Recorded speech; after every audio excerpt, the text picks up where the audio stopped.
नमस्कार मित्रांनो, जर तुम्हाला लोकलच्या प्राइसमध्ये ब्रँड क्वालिटी पाहिजे असेल तर नक्की एक वेळेस डेनिम हबला व्हिजिट करा. हे लिननमध्ये असं लिननमध्ये शर्ट याच्यामध्ये 15 कलर आहेत.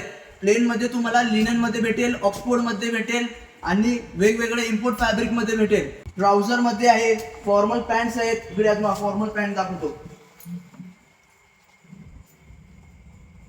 हे बघा, अशी इंग्लिश कॉम्बिनेशन सोबत फॉर्मल पॅन्ट ब्राऊन कलर. भरपूर व्हरायटी आहे आपल्याकडे, सगळे आपण व्हिडिओमध्ये दाखवू शकत नाही. एक तुम्हाला नॉर्मल एक लोकलच्या प्राइसमध्ये चांगले डेनिम पाहिजे असतील तरी तुम्ही एक वेळेस नक्की डेनिम हबला व्हिजिट करा. हा बघा, हा डेनिम अशी भरपूर क्वालिटी आहे वेगवेगळ्या कलरमध्ये. ब्लू ब्लॅक शेडमध्ये तर तुम्ही भरपूर कुठेही तुम्हाला दिसेल ब्लू ब्लॅक ग्रे मध्ये, पण वेगवेगळ्या कलरमध्ये इंग्लिश कलरमध्ये जर तुम्हाला डेनिम पाहिजे असतील तर एक वेळेस नक्की डेनिम हबला व्हिजिट करा. आपला ॲड्रेस आहे विरार ईस्ट मध्ये, जे फ्लायओव्हर ब्रिज आहे ईस्टला येतं त्याच्या राईट साईडला. तुम्हाला तिकडे आल्यानंतर दिसेलच आणि माझा नंबर पण मी तुम्हाला खाली डिस्क्रिप्शन मध्ये देईन, तर बघा तुम्ही तिकडे. नमस्कार.